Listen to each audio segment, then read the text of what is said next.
In this video, I'm going to show you how to register Kamiliant warranty. So the first thing you want to do, you want to go to Google and type in Kamiliant product registration. And then when you do that, you'll see a bunch of different pages. And the one you should go to is this one, which is American Tourister. Because if you go to their official website, as you can see, Kamiliant is actually by American Tourister. So you want to go to the American Tourister website where it says welcome and then click on it.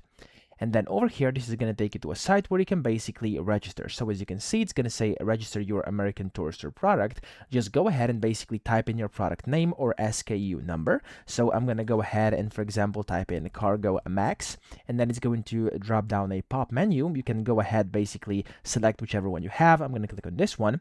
And then here you will have to put in your first name, last name, your email address, your phone number, and then the street address, and then also city, state, and zip code. And then after you do that, you can just click on submit your registration over here, and you'll be able to basically go through and register your warranty. So that's how to do it. I hope this video helped you out. If it did, please subscribe to the channel and help me out as well.